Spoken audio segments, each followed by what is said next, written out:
드려야 될 것 같고요. 앞서 말씀 주신 멱살 얘기를 좀 해봐야 될 것 같습니다. 아, 국민의힘이요? 예, 국힘이 지금 뭐 그 분위기가 매우 신선스러운 것 같던데, 네. 예, 그래서 사과하고 마무리되는 겁니까? 정점식 의원하고?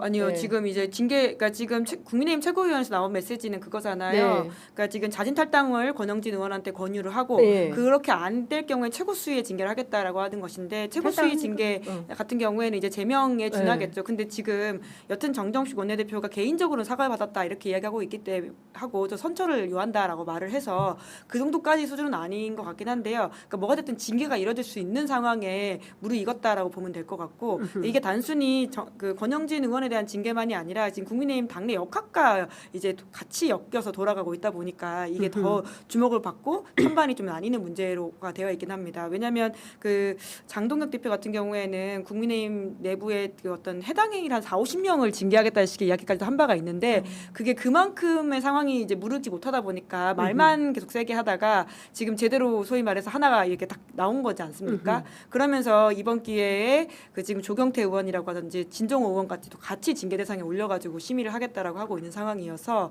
그러니까 징계 자체로 징계를 볼 수 없는 상황이 또 국민의힘 안에서 있어가지고 서로 갑론을박을 하면서 어제 뭐 조은희 의원과 그리고는 유영아 의원이 설전을 주고받고 이렇게까지 가고 있는 거죠. 네. 근데 실제로 비당권파들을 다 쳐내면 당권파 세상이 오나? 그러면 국민의힘 잘한다 이렇게 될까?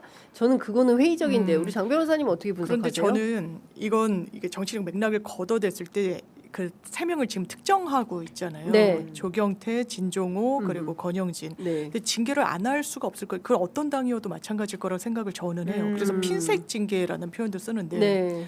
권영진 의원은 자기가 정보위 간사 가고 싶어했는데 그게 좌절됐다고 그렇죠. 이제 멱살을 잡은 건 사실 용인할 수 없어요. 예. 폭행이고. 폭행. 예, 그리고 진종호 의원은 보좌진을 파견했다는 어떤 의혹을 받는 거잖아요. 그렇죠. 예. 부산 무소속 후보를 지원하는 건 네. 저희 당으로 상상할 수 없는 이건 그건 사실 해당 행위죠. 행위예요. 한동훈 후보의 이건 지원을 이론의 위해서? 여지가 없어요. 예. 이거는 선례를 남길 수 없고 당으로선 기강을 좋은 게 좋다고 내가 이렇게 지금 뭐 비판받고 정치적으로 이걸 또 오독될 수 있다고 이걸 그냥 넘길 수는 없을 거예요. 네. 제가 조경태 의원 같은 경우에도 국민의힘 분한테 물어봤어요. 박덕흠 국회 부의장이 표결하는 게 당론이었냐고.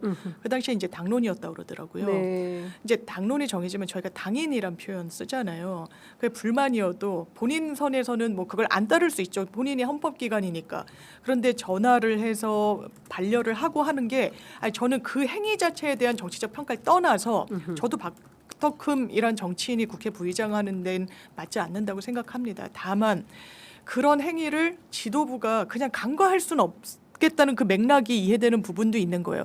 그래서 판을 넓게 펼치지 못할 거고 지금 네. 윤리위도 막 구성이 안 되고 막 사퇴하고 지금 어떻게 보면 굉장히 좀 어수선한데 이 세 사람에 대해서는 그래도 해야 되지 않을까 하는 게 맞지 않을까라는 생각도 있고 당권파는 뭐 엄청나게 그걸 지지하고 나머지 그냥 좀 조용히 계시는 분들도 여기에 대해서까지 막 토를 달기는 좀 어려운 그러니까 막 섞어가지고서는 너네 뭐 40~50명 하려고 하는 거지라고 했을 때는 되게 명분이 없는데 딱 핀셋으로 하면 명분이 생기는 것으로 좀 보이는 부분이 있습니다. 근데 지금 좀 설명을 좀 들어보니까 조경태 의원이나 권영진 의원이나 이제 진종호 의원 세 명에 대해서 징계를 하면 공교롭게도 이분들은 또 그렇게 돼요. 예 친한 게 또 비당권파 이렇게 분류가 되니까 이거는 그래서 이제 정치적- 그런 비판이 있는 그러니까요. 거죠. 예. 게다가 그런 갈등이 이제 징계를 잘할 수 있는 국면으로 가느냐라고 하는 건데 사실 그러니까 말씀처럼 세 분의 행위 다 문제적인 것들이고 해당 행위라고 할 수 있는 것들이 있거든요. 네. 그런데 연원을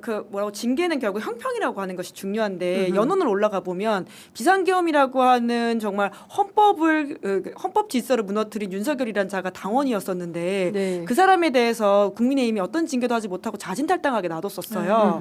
그리고는 그 한덕수라고 하는 사람을 데리고 가지고 오밤중에 후보 교체 시도했었던 맞아요. 바가 그렇죠. 있거든요. 예. 그 사람을 지지했었던 국민의힘의 주요 그 핵심 인사들이 있습니다. 네. 근데 이 사람들은 하나도 징계 못하고 넘어갔었어요. 그런데 지금 그러니까 이분의 징계들도 딱 떨어지는 게 분명히 맞긴 맞는데 네. 그럼 형평을 뒀을 때 그때는 가만히 있더니 왜 우리만 해라고 하는 이들의 반발에 대해서 어떻게 말을 할 것이냐에 대한 이야기가 나올 수밖에 없는 것이죠. 이제 그러니 보니까 징계 자체가 굉장히 형해화되어 있고 이것은 누군가를 뭐 이렇게 괴롭히는 수단이라는 어떤 당사자들의 호소에 대해서 혹은 항변에 대해서 그럴 수도 있나라고 하는 이야기가 나오는 게 지금의 국민의힘의 현실을 보여준다라는 생각이 들고요. 네. 그리고 권영진 의원 같은 경우에는 지금 이제 굉장히 대한감일이라고 하는 곳에서 당권파에 대한 이제 견제의 목소리를 내시는 분이라고 알려져 있긴 하지만 또 한때는 그 관저방패 그러니까요. 역할을 또 하셨던 맞아요. 분이에요. 예. 스크럼적으로. 예, 그런 차원에서 지금의 국민의힘의 전반적 혼돈을 보여주는 그러니까 뭐라고 할까 징계를 또 하려면 할 수 있을 텐데 그러면 누구는이라고 하다 보니까 이 징계가 추상같이 느껴지지 않게 하는 게 있어서 그러니까 지금 계속 감론을박만 있는 거죠. 뭐 네. 할 것 같긴 한데요. 네. 그러니까 뭐가 됐든 그게 효과적이냐에 대해서는 잘 그렇습니다. 모르겠습니다.